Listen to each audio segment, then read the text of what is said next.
And so Ellie's joined me a number of times setting up Penn State positional units as we were finishing up August drills, preparing for September.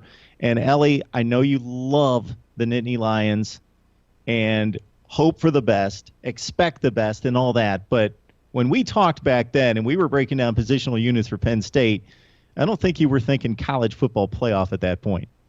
Not You're going to not be not honest, right? necessarily. I happen to be the optimist in the group at Black Shoe Diaries, and I did have one of those like bold prediction posts at one point where I actually predicted that Michigan would lose to both Iowa and Ohio State, and that would give Penn State the division. But when I made that prediction, I was essentially um, going on the joke that cocaine is a hell of a drug. So no, to answer your question, I did not envision this exact scenario happening. Because this Penn State team, I think, for most of us, looked similar in talent level and probably in results to what we've seen since the issues with Paterno and Sandusky, and since the program was revived by Bill O'Brien, where 7-8 wins was pretty much the range that we saw these Nittany Lions achieving, and especially after the loss to Pitt, losing by 3 points, it looked like, okay, this is a Penn State team that's going to struggle against the likes of Michigan, Michigan State, Ohio State, get knocked down to about the mid-tier in the Big Ten, and win its 8 games and go to a decent bowl game. And that's what it's going to be, because we saw the definite pluses and minuses. Now, Trace McSorley seems to have been a linchpin in all this in regards to his accelerated play, Ellie, and just being a much more confident and much more precision passer than what we expected. You are absolutely right. So I'm going to go back a little bit and talk about first about the first point you made about the record, right? So yes, most of us had predicted that maybe this team would win 8 or 9 wins. Nine would be the absolute best at the very beginning of the season. Um, when the team lost to Pitt, some of our predictions kind of came down to maybe they'll win 8 games, but probably 7. When they lost to Michigan, most of us were essentially saying if they make a bowl game this there, it's probably going to be a miracle.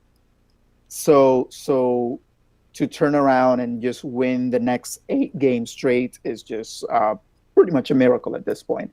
And that miracle was actually made possible because of Trace McSorley's play. The difference between the first half of the season and the second half of the season is that in games against Kent State, in games against Pitt, in games against Temple, you saw Trace McSorley that was very subdued, very error prone. He had multiple fumbles in the game against Kent State. He had fumbles in the games against Temple and Pitt as well. He had an interception in the game against Michigan. And since that game against Michigan, where he went on the press conference after the game and he said he essentially apologized to the fans for that display and said that that would never happen again. And he actually went in and delivered on that promise. Since that Michigan game, Trace McSorley has turned the ball over twice, 2 interceptions. He's had no fumbles.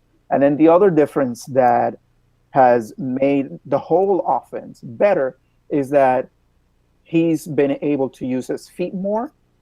And it was the first time that it was really apparent was in the Minnesota game, where at the very end, they had to tie to get the game to overtime. McSorley goes on a 30-yard scamper just to get him in like that range to get that field goal to take the game to overtime. And from there, it's been a much more run pass heavy game from McSorley, which then has allowed Barkley to do even more on both sides, right? On the run and catching passes. So So yeah, it's just it seems just at the half of that Minnesota game, a flip switch on not just McSorley but like the entire team, where they may have seen their future ahead of them, and they've completely turned everything around since then. And the reason I'm surprised, Ellie, is, and we talked about this in the preseason, you had a tremendous defensive line last year, and we're seeing a number of those guys play in the NFL. And the defensive line performance was suspect early in the season, especially against Pitt, that had just tremendous offensive explosion against the Nittany Lions, especially in the first three quarters of that game. And Pitt's no dynamic offense. This is not Clemson. This is not Oklahoma. And it just seems as though the defensive line, when I watched the Ohio State game a couple weeks after the Pitt game, I thought I was watching a completely different Penn State defensive line. Then on the flip side, the offensive line, not supposed to be a strength, has been maybe the key weakness for this team since Bill O'Brien took over, suddenly gelled. And maybe he had some issues running the football with Saquon Barkley in some of the better games recently, but pass protection's been good. Just both line plays have just progressed just beyond what I thought was possible. You're right, but I do want to go into a little bit of detail there too.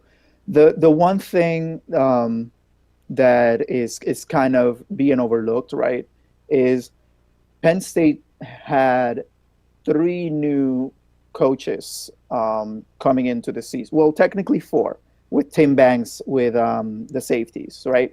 So you had Tim Banks in the secondary.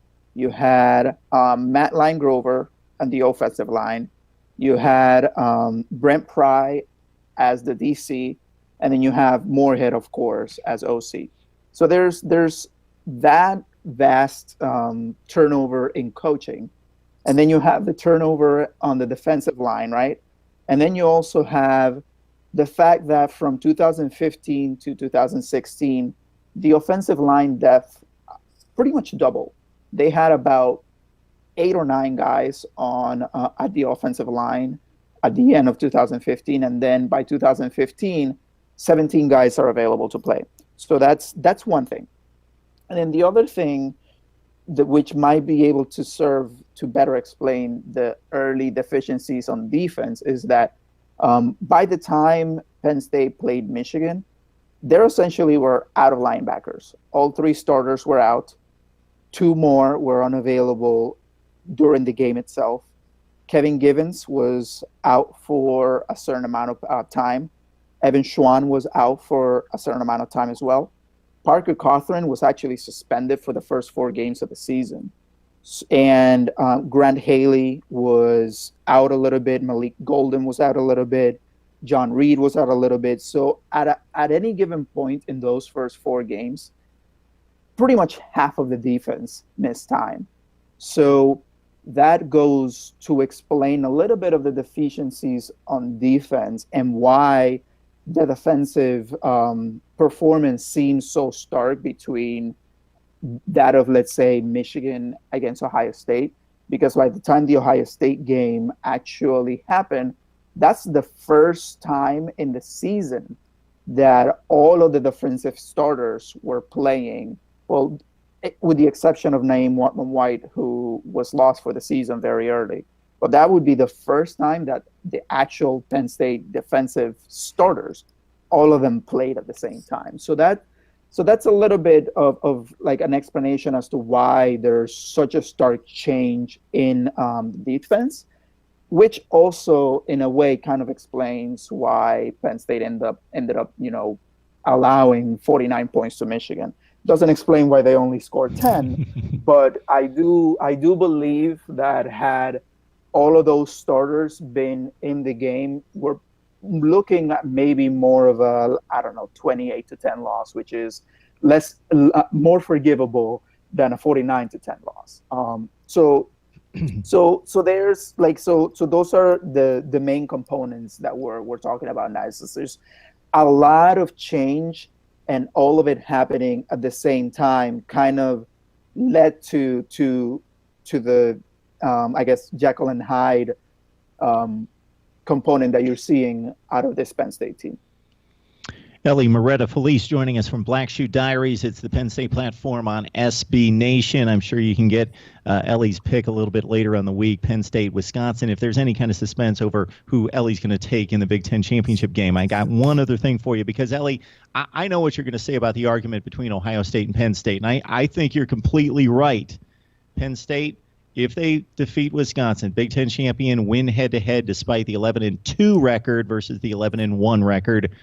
Unless you disagree with me there, I don't think we need to go there. What I need out of you, Ellie, is to size up this Wisconsin team and what you see there, because one of the reasons I think the Big Ten's the best conference in college football right now, especially the top half of the conference and specifically the top 4 or 5, is defense. Michigan's got a great one. Ohio State has typically a great one. That athletically is a great one.